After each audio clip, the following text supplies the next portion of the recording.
프란체스코 교황이 서울 도착해가지고 착각을 하려니 모르겠어요.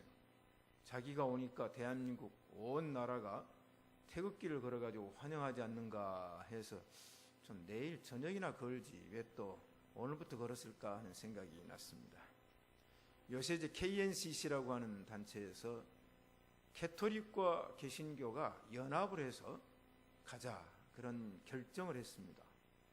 그러나 분명한 것은 아닙니다. 그것은 왜냐하면 개신교와 캐토릭은 함께 갈 수가 없죠. 왜 이제 프란체스코 교황이 오는데 온 나라가 저 난리일까? 그것은 두 가지 이유 때문에 그렇습니다. 만약에 우리나라 어떤 교회 지도자가 어느 나라 갔을 때 국가적인 영접을 받을 수가 없습니다.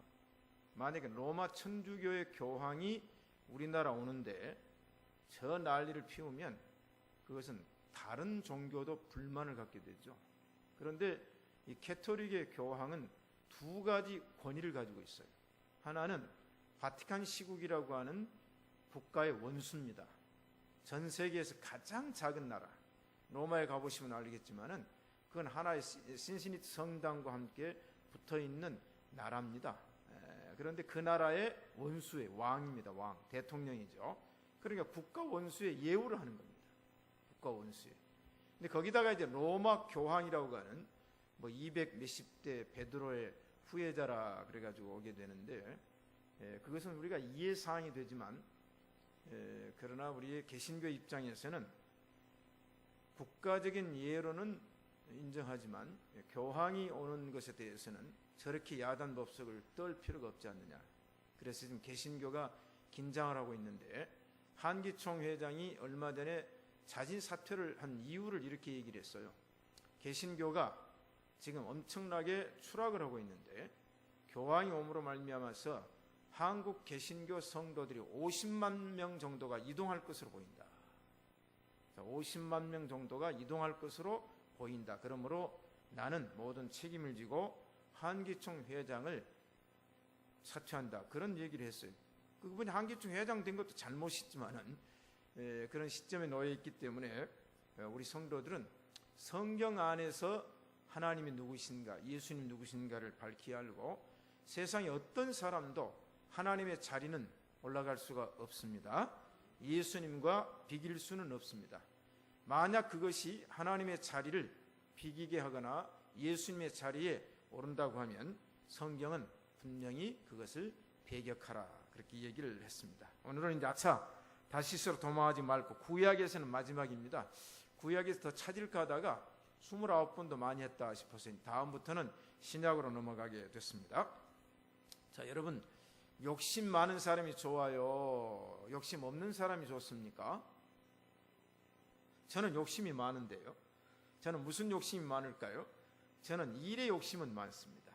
뭔가를 하고 싶고 뭔가를 하고자 하는 그런 욕심은 있는데 욕심은 여러 가지가 있겠죠. 그런데 어느 날 두 나그네가 길을 갔습니다. 한 나그네는 욕심이라는 나그네고 한 나그네는 시기 질투하는 나그네입니다. 그런데 이 두 사람이 길을 갈 때 하늘에서 천사가 와서 동행을 했어요. 세 사람이 길을 가게 됐거든요. 자, 그러니까 천사가 이제 와가지고는 두 사람과 이런저런 얘기를 하고 길을 가다가 이제 천사가 떠날 시간이 됐는데 두 사람을 보니까 그냥 갈 수가 없어서 천사가 이런 얘기를 했어요. 여보시오, 나는 사실은 하늘에선 천사인데 이제 내가 당신들과 동행을 하다가 떠나서 하늘나라로 가야 되겠습니다. 그래서 내가 이 세상에 와서 옷깃만 스쳐도 인연이라고 하는데 당신들과 동행하고 가야 되는데 당신들의 소원이 있으면 한 가지만 얘기를 하면은 내가 그 소원을 들어주고 가겠습니다. 그랬어요. 욕심이라는 나그네와 시기 질투라는 나그네 두 사람이 길을 갑니다. 그런데 조건이 있습니다. 무슨 조건이냐면 누구든지 먼저 소원을 말하면 그 사람에게 주는 것을 소원을 먼저 말하지 아니한 사람에게는 2배를 주겠습니다. 그랬어요. 자, 오늘 밤에 나오신 여러분 기회가 왔습니다. 자, 먼저 말하는 사람에게는 하나를 주고 말하지 않는 사람에게는 먼저 말한 사람의 2배를 주겠습니다. 자, 그러면 이제 먼저 말해야 될 것 같습니까? 말 안 해야 될 것 같습니까? 이 사람들이 눈치를 채고 말을 안 하는 거예요. 왜냐하면 먼저 말하면 하나 받고 뒤에 말하면 둘 받으니까 늦게 말하지 않는 게 낫잖아요. 그러니까 욕심이라는 나그네가 절대로 말하지 않는 걸, 시기 질투 나그네도 절대 말하지 않는 거예요. 둘이서 네가 먼저 말하시오, 당신이 먼저 말하시오. 말을 안 하는 거예요. 천사는 떠날 시간이 가까우는데 말을 안 하니까 이 욕심이라는 나그네가 이 질투라는 나그네의 목덜미를 꽉 잡고는 네가 먼저 말해 그러는 거예요. 그런데 이제 이 질투라는 나그네도 말하고 싶지 않은 거 아니에요. 그런데 목을 졸라맵니다. 너 먼저 말하지 않으면 내가 죽여버린다고. 그러니까 천사가 보니까 괜히 소원 말하라고 했다가 살인이 나게 생겼어요. 그러니까 이제 이 질투라고는 나그네가 이제 목이 막 조여가요. 욕심이라는 나그네가 지금 목을 막 조여가니까 말 안 하고 죽는 것보다는 말하는 게 나을 것 같잖아요. 여러분 그렇잖아요. 여러분 2개 받으려고 말 안 하다가 죽으면 아무 소용 없잖아요. 그래서 질투라는 나그네가 자기 소원을 얘기했습니다. 천사님, 내 눈은 2개가 필요 없습니다. 내 눈 하나를 실명시켜서 시각장애인이 되게 하여 주십시오 그랬어요. 그랬더니 그 순간 이 질투라는 나그네가 눈이 하나가 안 보였어요. 안 보인 그 순간 바로 이 욕심이라는 나그네가 질투라는 나그네 목을 쫙 쥐어서 이제 죽이려고 하는 순간 어떻게 됐어요? 아직도 몰라요? 이게 2 눈이 어두워졌다. 제가 독일 가서 아이들 공부하는 걸 보니까 그 산수 문제를 이렇게 풀더라고요. 산수 문제를. 그냥 하나 더하기 둘 이것을 우리는 하나 더하기 하나 그럼 둘 그러는데 이 산수 문제를 설명, 이야기식으로 풀어가는 그 교육 방법을 내가 아이들 교육하면서 봐서 시험도 그렇게 보는 거예요. 저는 수학을 잘 못하지만은 그렇게 하는 수학은 재밌다는 생각을 합니다. 여러분, 욕심이 잉태한 즉 죄를 낳고 죄가 장성한 즉 사망을 낳았느니라. 여러분, 유병헌이가 왜 망합니까? 구원파가 왜 망합니까? 욕심 때문이에요. 저는 요새 그 5만 원짜리 타발이 쏟아져 나온 걸 보고 얼마나 부러운지. 저 가방 나 하나만 가졌으면 참 좋겠는데 저 가방이 1번부터 뭐 몇 번까지 가방만 열면 그냥 5만 원 다발에 1억이 들어있네. 여러분 그 가방 좀 찾으러 갑시다. 자, 그러나 우리는 그런 욕심보다는 하나님의 사명자 욕심을 갖기를 축복합니다. 자, 요나는 구약의 선교사였다. 요나는 이스라엘 사람인데 하나님께서 이방 땅, 지금으로 말하면 니느웨는 지금 이 레바논 지역 그쪽이 니느웨 이제 성이 이루어집니다. 자, 그런데 니느웨로 가라 그 말은 해외로 가라는 얘기예요. 이제 국경을 넘어가라는 얘기죠. 그런 의미에서 요나는 구약의 선교사. 제가 요새 이제 구약의 선교사 얘기를 많이 하지 않습니까? 그런데 요나가 결국은 하나님의 뜻을 저버렸다가 어려움을 당했는데 저는 오늘 이 말씀을 생각하면 이런 생각이 떠올라요. 예수님도 이 땅에 선교사로 오셨습니다. 그런데 만약 예수님께서 요나처럼 되었다면 어떻게 되었을까? 3가지 얘기를 해볼까요? 마태복음 4장에 예수님께서 성령에 이끌려 마귀에게 시험을 받으러 광야로 가셨습니다. 마귀가 예수님께 시험을 해요. 첫 번째 시험이 뭡니까? 만일 네가 하나님의 아들이든 이 돌들로 떡덩이가 되게 하라. 예수님께서 돌로 떡을 안 만들고 사람이 떡으로만 살 것이 아니요 오직 하나님의 입에서 나오는 말씀으로 살 것이라. 그렇게 얘기를 했어요. 또 마귀가 2번째로 네가 하나님의 아들이거든 내가 이 산 꼭대기에 너를 올려놓을 텐데 여기서 뛰어내리라고 그랬어요. 예수님이 능히 뛰어내릴 수가 있겠지만 그러나 주 너의 하나님을 시험치 말라 하고서 이겼어요. 3번째 마귀가 예수님에게 얘기합니다. 네가 나에게 엎드려 경배하면 지금 보이지? 예루살렘 성 보이지? 저 나라 보이지? 왕국과 모든 것을 너에게 주리라 했더니 예수님께서 뭐라고 말씀했습니까? 사탄아 물러가라. 시험을 이겼다 하는 얘기죠. 만약에 여기서 예수님이 욕심 때문에 마귀에게 시험을 이기지 않고 마귀의 시험을 받아들였다면 예수님은 광야 40일 금식 기도가 실패로 끝나버리죠. 2번째, 예수님께 겟세마네 동산에서 최후의 기도를 하십니다. 그때 예수님의 첫 번째 기도가 뭡니까? 아버지여, 할만하시거든 이 잔을 내게서 지나가게 하옵소서. 그러나 내 뜻대로 마시고 아버지 뜻대로 하옵소서 그랬어요. 또 또 두 번째 예수님께서 기도합니다. 아버지, 만일 내가 마시지 않고는 이 잔이 내게서 지나갈 수가 없습니까? 그러나 내 뜻대로 하지 말고 아버지 원대로 하옵소서. 만약 예수님께서 내 원대로 기도를 하고 끝내버렸다면 겟세마네 동산의 기도는 끝이 나버립니다. 세 번째, 예수님께서 십자가에 달렸어요. 그랬더니 그 밑에 대제사장들과 군병들과 하속들이 또 뭐 제사장들과 뭐 레위인들이 예수님 향해서 막 힐난하고 욕하고 그럽니다. 뭐라고 말합니까? 예수야, 네가 남은 구원하였거든 어째 네 목숨은 구원하지 못하냐? 빨리 엘리야가 와서 너를 구원하게 하라. 막 그 얘기를 해요. 그때 예수님께 십자가상에서 화가 나가지고 십자가에서 뛰어내려왔다면 우리의 구원이 완성이 되었을까? 아찔한 장면이 나옵니다. 아찔한 장면이.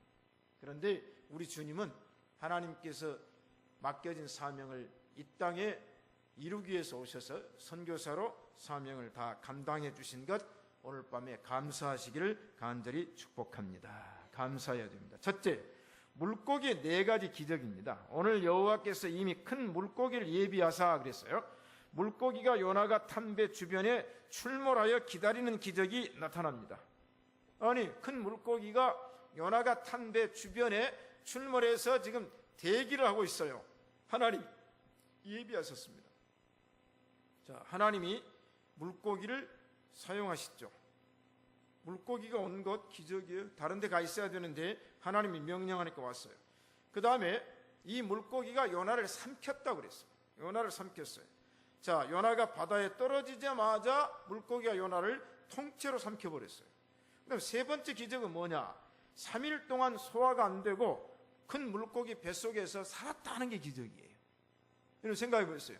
아니, 큰 고래가 이제 동물학자들은 큰 고래일 것이다. 성경이 큰 물고기라고 그랬으니까 이 창조 위에 물에 사는 고기 가운데 가장 큰 것은 고래다. 그래서 이제 고래라고 해석을 하는데 그 잘못된 해석은 아니에요. 그냥 애들이 고래라고 이해해도 되겠죠. 그럼 여러분, 고래가 새우를 먹거나 다른 이 고기를 뭐 이제 잡아가지고 먹었어요. 그러면 새우나 다랑아가 물고기 큰 고래 위에 들어가서 소화가 돼야 편안합니까? 소화가 하루 이틀 사흘 안 되고 그대로 있어야 편안합니까? 네, 우리 신시가 예배당뿐만 아니라 원래 서문교의 전통은 대답 안 하기로 유명한 교회예요. 그래서 강사가 올 때마다 뭘 물어보면 대답 안 하는데 우리 좀 대답하는 좀 훈련 좀 해야 됩니다. 자, 그러면 저도 오늘 저녁을 먹고 왔어요. 저녁을 이제 생김치에다 먹고 왔더니 맛있게 먹고 왔어요. 아, 근데 밥을 먹었는데 이 밥이 소화가 안 돼요. 요새 밥이 비싸니까 생활비가 많이 들고 요새 불경기인데 이 밥을 몇 끼니 먹을 수가 있는가? 한 끼 먹으면 그게 소화가 안 되고 한 일주일 갔으면 좋겠다 하는 분 손 들어봐요. 그건 위암 걸린 사람보다 더 못하는 겁니다. 그건 우리가 밥을 먹으면 소화가 돼야 될 거 아니에요. 소화가. 그래야지 이제 위에 들어갔다가 30분이면 뭐 유액이 나와가지고 이놈을 이제 소화시켜가지고 이놈이 이제 소장 대장으로 가가지고 이게 이제 신진대사가 이루어져야지. 아니, 아무리 불경기라고 아무리 생활이 곤란하다고 한 번 먹은 것이 1년 간다? 그런 경우가 있습니까? 없습니까? 없어요. 만약에 소화가 안 되면 가스명수를 먹든지 소화제를 먹든지 매실 주스를 먹든지 그래야 됩니다. 저는 그래서 항상 소화가 잘 안 되면 거부룩하면은 요새 또 이제 거부룩하는 현상이 일어나가지고 뭘 먹습니까? 매실 주스를 먹어야 되고 그 다음에 이제 매실 액기스를 제가 아주 아끼고 있습니다. 요만한 걸 사다가 옛날에는 티스푼으로 그냥 조금 많이 먹었는데 이게 너무 비싸니까 이걸 소화가 안 되면 그걸 티스푼에다가 다 묻혀가지고 이렇게 감아가지고 그걸 촉촉촉촉 빨아 먹어요. 그러면 그 매실 액기스니까 이게 비싸거든요. 요만한 게 돈이 요만한 거 30만 원가요? 이렇게 비싸요. 그 홍씨라고 광양에 그거 이걸 아끼는데 그거 먹어야 소화가 돼요. 그거 안 먹으면 소화가 안 돼요. 생각해 보세요.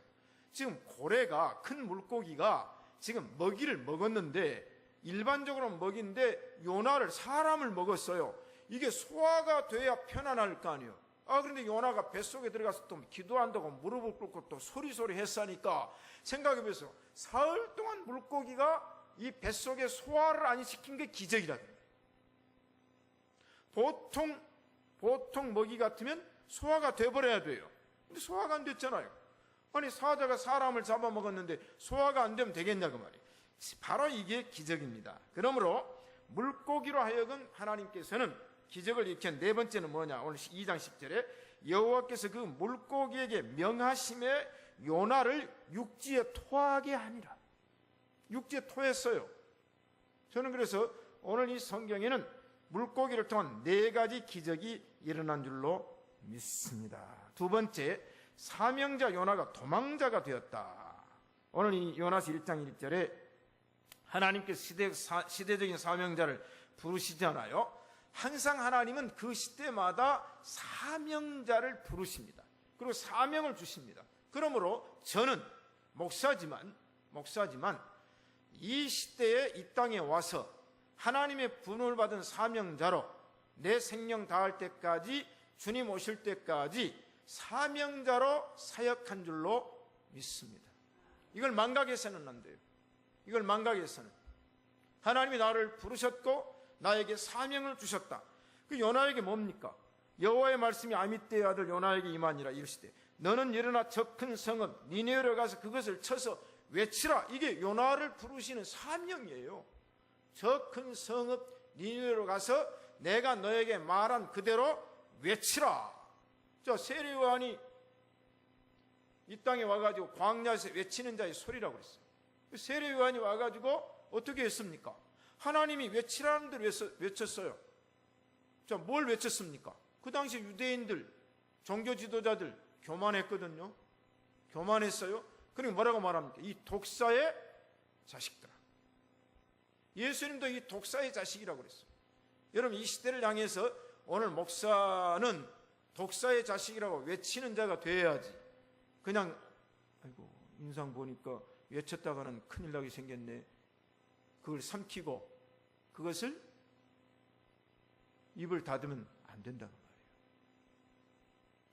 안 됩니다. 지난번도 제가 목회자를 30여 명 모아놓고 설교의 의미가 뭔가를 얘기를 했더니 많은 분들이 그렇게 해야 되겠다. 자, 너는 가서 외치라. 세례 요한은 외쳤습니다. 오늘 이 시대에 하나님의 말씀을 외치는 자가 되어야 될 줄로 믿습니다. 왜 외쳐야 됐느냐? 그 니느웨 성읍의 악독이 내 앞에 상달하였느니라. 자, 보세요. 다른 성경을 보면 하나님은 선민 이스라엘의 죄악을 책망하시고 벌하신 얘기가 많이 나옵니다. 근데 오늘 요나서는 이방 나라 니느웨의 큰 죄악이 나에게 상달되었으니 그 이방 나라 사람들의 죄를 내가 참지 못하겠다. 그러므로 하나님은 이방도 다스리시는 줄로 믿습니다. 여러분, 이방도 다스려. 소련도 다스리고 중국도 다스리고 북한도 다스립니다. 지금 북한의 이 엄청난 죄악이 하나님 앞에 상달해서 내가 참지 못하겠다. 그게 성경의 역사예요. 우리가 창세기 6장을 읽어보면 노아 시대의 사람들이 어떻게 됐어요?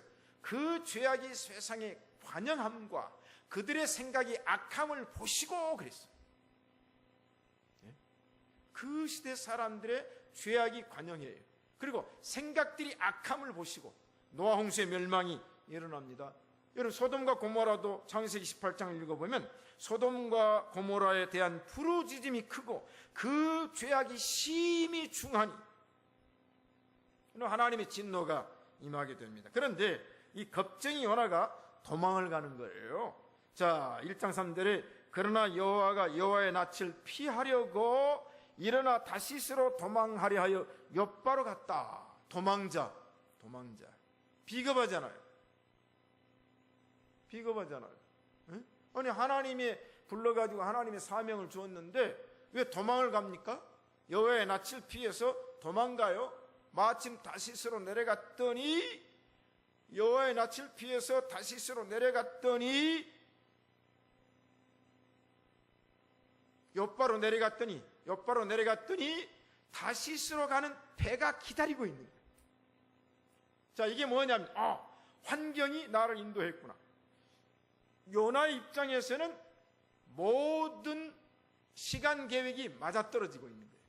여러분, 우리가 믿음 생활하다가 하나님의 뜻을 저버리고 곁길로 갈 때 때로는 모든 시간 계획이 맞을 수 있습니다. 영적으로 분별하지 못하고 영적으로 도망가면 마침 다시스로 가는 배를 만난지라. 옆바로 내려갔더니 배가 딱 기다리고 있어. 그런데 그 중에 배표가 하나 남아있는 거예요. 그래서 성과를 주고 배를 탔어요. 자, 이게 하나님의 인도입니까? 영적으로는 아니에요. 그러나 요나의 입장에서는 맞아떨어졌다. 자, 여러분, 우리가 주의 낯을 피해서 우리 도망가지 맙시다. 도망가지 맙시다. 힘들다고 도망가지 맙시다. 어렵다고 도망가지 맙시다. 도망가면 안 돼요. 그런데 도망을 간다고 하나님 모르시는가? 우리가 시편에 보니까 다윗은 이렇게 얘기하죠. 내가 주의 신을 떠나 어디로 가며 주의 앞에서 어디로 피하리까? 내가 하늘에 올라갈지라도 거기 계시며 음부에 내 자리를 펼지라도 거기 계시나이다. 내가 새벽 날개를 치며 바다 끝에 가서 거할지라도 곧 거기서도 주의 손이 나를 인도하시며 주의 오른손이 나를 붙드십니다. 하나님을 피해서 우리가 어디로 갑니까? 하나님을 떠나서 갈 곳이 없어요. 숨을 곳이 없어요. 여호와의 낯을 피해서 어디 가든지 거기에는 무소부재하신 하나님이 계신 줄로 믿습니다. 우리가 아모스 9장 1절에서 4절을 읽어보면 오늘 시간이 있으면 좀 찾아 읽어보려고 그러는데 아까 이제 기도 때도 아모스를 얘기를 하셨잖아요. 내가 갈멜산 꼭대기에서 진을 칠지라도 여호와께서 나를 찾아내시며 여호와께서 내가 도망가 있는 곳에 뱀을 명하여 나를 물게 하신다. 그 얘기가 나와요. 하나님의 눈은 불철주야이신 줄로 믿습니다. 불철주야. 그래서 제가 요새 답답한 게 뭐냐면 유병원 씨를 못 찾아요. 그 하나님께 부탁을 해야 되는데 유역기 하나님은 지금 다 알고 계시는 줄로 믿습니다. 다 알고 계세요. 어딘지 다 알고 계세요. 하나님은 다 압니까? 이번에 뉴스 보니까 유역기가 로스앤젤레스에서 신용카드를 결제를 했대요. 주유소도 하고. 그럼 신용카드 결제하면요, 참 신기하잖아요. 여러분 가지고 있는 신용카드, 요새야 그렇지만 제가 독일 가가지고 그때는 독일이 이제 처음 다녔으니까 아이고 여기는 저금 통장 가지고 하는데 거기 갔더니 이거 쇼핑하려고 슈퍼마켓을 갔더니 바코드가 돼가지고 뭔 기계로 되니까 다 계산이 돼버려. 제가 기절 초풍할 줄 알았어요. 물건을 갖다 놓으니까 자동으로 계산이 돼요. 지나가는데 계산이. 한참 바라보았어요. 도대체 이게 어떤 세상인가? 만약에 그 얘기를 그때 와서 했으면 이제 거짓말한다 그랬을 거예요. 거짓말한다.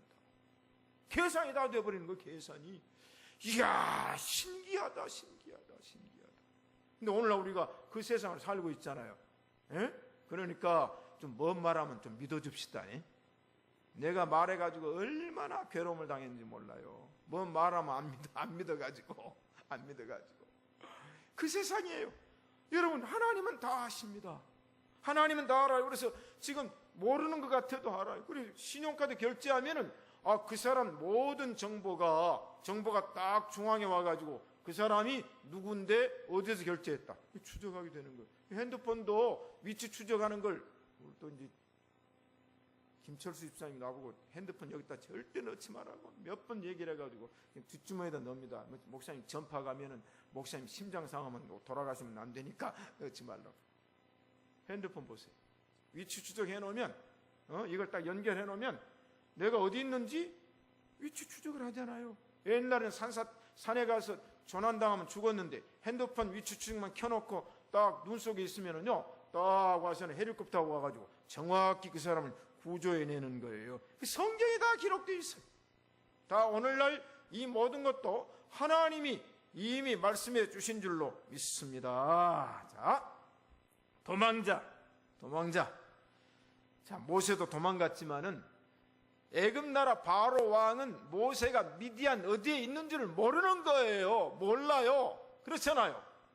모세를 잡아야 되는데 몰라요. 그런데 하나님은 모세가 미디안에서 이드로의 사위가 돼가지고 십부로와 결혼을 해가지고 두 아들을 낳아가지고 잘 살고 있는 걸 알고서 하나님이 모세가 양을 치고 호렙산으로 이동하게 하게 하시고 호렙산 떨기나무 불꽃 가운데 여호와께서 나타나셔서 모세를 그곳으로 유인해서 모세야 부르시며 모세가 기절초풍을 들었어요.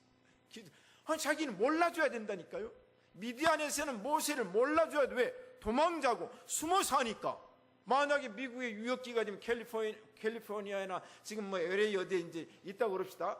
배가 너무 고파가지고는 이제 분장을 하고는 위장을 하고는 어느 식당에 가가지고 밥을 하나 먹으려고 그러는데 옆에 있는 사람이 당신 유역기지? 그러면 아이고 반갑습니다 선생님, 저를 어떻게 이렇게 알아보십니까? 그럴 것 같아요. 기절초풍할 것 같아요. 그러니까 알아주는 것도 기분 좋아할 때가 있지만 몰라주는 것이 좋을 때가 있단 말이에요. 근데 하나님께서는 미디안에 숨어있는 모세를 알아요. 바로 왕이 찾아왔으면은 모세는 뭐 도망갈 수도 있지만 하나님께서 모세야, 하나님이 모세를 부르시고 사명을 주신 줄로 믿습니다. 그러므로 우리는 뭐냐? 하나님 손안에 있는 쥐새끼요, 쥐새끼. 우리는 하나님의 손안에 있는 벼룩이요, 벼룩. 뛰어봐야 손바닥 아니요, 벼룩이 뛰어봐야 다 방바닥이요. 그렇죠? 독 안에 든 쥐입니다. 우리는 하나님의 독이라고 하는 것은 좋은 의미로 하나님의 은총의 나래 안에 있어야 될 줄로 믿습니다. 지금은 벼룩이 없지만 옛날에 시골에 이렇게 벼룩이 많았는지 몰라. 이도 많고 벼룩도 많고. 이놈의 벼룩은 이가 문 것보다 더 아프잖아요. 거기다 또 이가 문 것보다 벼룩이 문 게 더 아프고 벼룩 문 것보다 빈대가 무는 게 더 아프잖아요. 이야, 벼룩. 우리는 하나님의 손 안에 있는 줄로 믿습니다. 자, 세 번째, 도망자 요나를 버려두지 아니하시는 하나님. 요나가 도망갈지라도 하나님이 포기하는 게 아니에요. 아이고 요나 도망가 버렸네. 뭐 내가 사명을 주어서 니느웨로 가라고 그랬더니 가기 싫은가 봐. 그러면 요나 보내지 말고 김영철이 보내지. 그렇게 하시는 분이 아니에요. 모세가 가기 싫다 그러니까 뭐 양요한이 보내지. 그게 아닙니다. 하나님은 사명자로 부르시고 사명을 주었으면 그 사명자를 끝까지 포기하지 않으세요. 그래서 요나가 배를 타고 가는데 여호와께서 대풍을 바다 위에 내리시매 바다 가운데 폭풍이 대작하여 배가 거의 깨어진지라. 보세요.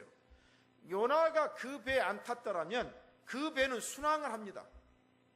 사명자가 도망을 가면 사명자 때문에 문제가 일어나요. 그걸 우리가 알아야 돼요. 나 때문에 피해를 입게 돼요. 자, 그러므로 성경에 보면 어떻습니까? 하나님께서는 풍랑도 주관하시며 바람도 주관하신 분이신 줄로 믿습니다. 출애굽기 14장에 보니까 이스라엘 백성들이 애굽에서 나와가지고 이제는 앞으로 가는데 홍해가 있어요. 뒤에는 애굽 군대예요. 그런데 하나님께서 모세에게 네가 손을 들어 지팡이를 바다를 향하여 가르치라 그랬더니 바다가 갈라지는데, 야, 여호와께서 큰 동풍으로 밤새도록 바닷물에 불게 하시니까 물이 갈라져 바다가 마른 땅이 됐어요. 그 다음에 애굽 군대가 이제 추격해서 들어올 때 또다시 모세가 손을 딱 내미니까 바닷물이 합쳐졌다. 한번 생각해 보세요. 이게 바로 하나님이 온 우주 만물을 주관하신 이신 줄로 믿습니다. 세공들은 두려워서 자기 신을 부르고 배를 가볍게 하려고 모든 물건을 바다에 던지고 응급처치를 했지만 속수무책이었다. 그러나 요나는 배 밑층에 내려가서 누워 깊이 잠이 듭니다. 요나는 알아요. 지금 이 환란이 왜 왔는 줄 압니다. 네 죄를 네가 알렸다. 그거 아니요? 네 죄를 네가 알렸다. 요나가 알아요. 그러니까 요나가 너무 마음이 복잡하니까 배 밑에 내려가서 잠자는 거예요. 왜? 잊어버리려고. 이 풍랑이 일어나는 것은 선장 때문이 아닙니다. 선원 때문이 아닙니다. 거기 무역 상인들 때문이 아닙니다. 요나는 자기가 알아요. 그래서 성경이 네 죄를 네가 정령 찾아낼 것이니라. 하나님 그렇게 민수기에서 말씀하세요. 여러분, 자기 죄를 누가 알아요? 자기가 알죠. 남은 몰라도 자기 죄를 내가, 그래서 옛날에 사또가 네 죄를 네가 알렸다. 이실직고를 하지 않으면 곤장을 100대 칠 것이니라. 그렇게 얘기하잖아요. 주로 남원의 변사또가 그렇게 많이 했단 말이에요. 요나는 알아요. 요나는 알아요. 사랑하는 성도 여러분, 세상 사람들은 이 세상이 되어가는 것을 잘 모를 수 있습니다. 왜? 영적인 인물이 아니니까. 그러나 하나님께서는 영적인 사람에게는 이 세상에 되어진 일을 영적으로 알도록 하신 줄로 믿습니다. 그래서 요나가 자고 있으니까 자는 자 여쯤이뇨 네 하나님께 일어나서 기도 좀 해라. 알아봐요. 도망가도 알아봐요. 어제도 제가 어디 가서 이제 조금 이제 커피숍에서 있게 됐는데 제 아내가 한 사람 지나가니까 여보 저 사람 틀림없이 목사 같지 그러더라고. 예? 왜냐하면 개 눈에는 개밖에 안 보인다고. 목사의 눈에는 목사가 보이는 거예요. 왜? 폼을 보니까 목사 같지. 그래서 그 사람이 갔다가 돌아와요. 그래 내가 볼 때는 목사 같지는 않고 사장 같다고 그랬어요. 왜냐하면 내 아내가 보는 목사의 또 이미지하고 제가 보는 것도 달라요. 그리고 얘기를 하고 있는데 제 아내하고 둘이 이제 얘기를 하고 한참 이제 물을 마시고 있는데 어떤 사람이 딱 내 옆에 서더니 김승년 목사님 아니십니까? 그러는 거예요. 아이고 내가 얼마나 깜짝 놀랐던지. 아니 지금 갑자기 옆에 서더니 김승년 목사님 아니십니까? 그래요. 그래서는 내가 위로 쳐다봤더니 양승원 목사님 아니십니까? 서울에서 제 후배 목사가 여름 행사 끝나고 교회 사역자들과 뭐 왔다? MT로 왔대. 3박 4일 MT로 왔대요. 그 아주 좋은 리조트에 MT로 왔어요. 내가 부럽더라고요. 3박 4일 주일 오전 예배 마치고 요새 오예배 드리지 않습니까? 그래서 그 인원이 전부 내려와서 수요일 날 아침 먹고 이제 올라가는 게 3박 4일. 내가 내 아내한테 들어서 참 부럽다. 그 좋은 시설에서 전 교역자들이 내려가지고 3박 4일 MT를. 그래서 내가 조금 후회를 했어요. 내가 그 교역자들 빙수라도 하나 대접한다고 말이나 할 걸 했는데 제 입에서 어제는 그런 말이 안 나오는데 그렇게 하고 있더라고요. 알아봅니다. 여러분 알아보는 게 좋아요? 몰라보는 게 좋아요? 알아보는 게 좋습니다. 어디 갔는데 꼭 강도같이 생겼다 그런다든지 그래 저분은 목사같이 생겼다. 요나가 비록 도망자였지만 선장이나 많은 사람들이 요나를 알아보았습니다. 자, 그런데 제비를 뽑아가지고 요나가 뽑혀가지고 결국은 이제 어떻게 됐어요? 이제 바다에 빠지게 됩니다. 근데 이 제비를 뽑았다. 제가 지난번에도 말씀을 했죠. 자, 1천억이라는 복권이 지금 쌓여 있습니다. 1천억. 요새는 우리나라가 1천억이 돈이 아니에요. 그냥 가방만 쏟으면 1억이 나오고 막 10억이 나오고 어떤 사람 집에는 15억이 쌓여있고 곤충이 5자리가 있고 이 국민들이 지금 막 돈에 대한 개념이 없어요. 자, 그러면 지금 1천억이라는 복권이 쌓여 있어요. 몇 번 유찰이 돼가지고. 자, 그러면 1천억이라는 돈을 당첨되기 위해서 숫자를 뽑는 것이 더 쉽습니까? 아니면 이번에 1천억은 최명은 집사에게 1천억을 주기로 하고 최명은 집사의 이름이 뽑히도록 하는 것이 쉽습니까? 또 어려워요? 지난번에 말씀드렸죠? 지금 경품을 쌓아놓고 이 경품 하나가 지금 1,000만 원짜리예요. 1등이. 그러면 1등이라는 경품을 미리 정해놓고 이 안에 번호가 있어요. 그 번호 하나를 뽑는 게 쉽습니까? 이 경품을 정해놓고 그 안에 최명은이라는 이름이 딱 하나가 있어요. 거기에 막 수만 장이 들어있는 거예요 지금. 그런데 내가 뽑을 때 최명은을 뽑는 확률, 우리 은혜 어느 게 쉬워요? 또 설명할까요? 경품이 1,000만 원짜리가 있어요. 이 경품은 정해졌어요. 근데 이 안에 표가 10,000명이 들어있어요. 10,000장이 전부 이름이 써져 있어요. 자, 그 10,000명 중에 내가 누구든지 어느 게 하나를 뽑는 게 쉽냐? 아니면 경품 1,000만 원짜리가 있는데 이 10,000장의 이름 가운데 내가 져가지고 최명은이라는 이름을 뽑는 게 쉽냐 그 말이에요. 전자가 쉽죠. 후자는 확률이 10,000분의 1이에요. 그러나 전자는 1대1이에요. 하나만 뽑으면 돼요. 그러니까 김정인 집사가 나오든지 조청자 원삼이 나오든지 그건 상관없어. 왜? 내가 하나만 뽑으면 되니까. 지금 이 제비는 뭐냐? 아간을 뽑는 제비와 요나를 뽑는 제비는 사람을 정해놓고 그 중에 그 사람을 딱 한 번에 뽑는 거예요. 하나님의 개입이 없이는 안 되기 때문에 잠언에서 말하기를 사람이 제비를 뽑으나 이 일을 작정하는 이는 여호와 신이라. 이게 중요한 거예요. 그래서 우리가 천에 하나 만에 하나 나를 뽑아주셨다고 하는 것이 하나님의 은혜로다. 그렇잖아요. 수천만 수억의 인류 가운데 하나님이 나를 지명하여 불렀나니 너는 내 것이라. 그게 뭐냐? 1대1이 아닌 수억 가운데서 나를 부르신 놀라운 거예요. 자, 그래서 무리가 얘기를 합니다. 요나에게 이 재앙이 누구의 연고로 우리에게 임하였는가 고하라. 여러분, 여기서 제가 한 가지 교훈을 드립니다. 오늘 이 세상에 재앙이 오는 일이 있습니다. 첫째는 세상 사람들이 노아 시대 사람들처럼 소돔과 고모라 성의 사람들처럼 하나님을 믿지 아니한 사람들이 죄악을 행하여 오는 재앙이 있습니다. 두 번째는 지도자가, 사명자가 하나님의 뜻을 어기고 하나님을 배반하고 곁길로 나갈 때 그 사람 때문에 오는 재앙이 있습니다. 성경은 두 가지를 얘기를 하고 있어요. 그래서 구약에 보면 제사장들 때문에 나라가 어렵게 되고 지도자들 때문에 하나님의 진노가 임한다고 그랬어요. 자, 그러면 오늘 기독교가 존재 이유가 뭐냐 그 말이에요. 교회가 존재하는 것과 오늘 주의 종들이 존재하고 성도들이 존재한 이유는 우리가 예수님 잘 믿고 말씀대로 살아서 교회로 말미암아서 지도자로 말미암아서 교인들로 말미암아서 세상이 재앙을 입는 것이 아니라 세상 사람들의 죄악으로 말미암아서 세상에 진노가 왔을지라도 하나님께서 목사 때문에 교인들 때문에 그 진노와 재앙이 멈추게 하는 것이 사명자라는 사실입니다. 그걸 우리가 잘 알아야 돼요. 네 번째 한 사람 때문에 요나죠. 요나 때문에 그렇게 됐어요.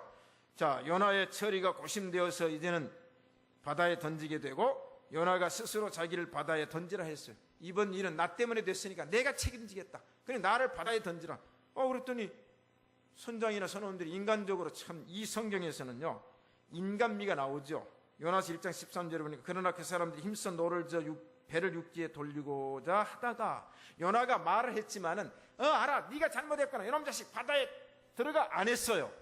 인간적으로 돌리고자 노력을 하다가 바다가 그들을 향하여 점점 흉흉함으로 능하지 못한지라. 하나님은 요나를 던져야 되는 거예요. 근데 인간적으로 노력을 하는 건 인지상정이지만은 이 노력 가지고는 안 돼요. 안 돼요. 그래서 결국은 하나님께 아무리 부르짖어도 응답이 없기 때문에 하나님은 큰 물고기를 이미 예비하사 요나를 삼키게 하셨으므로 요나가 3일 3야 물고기 배에 있으니라.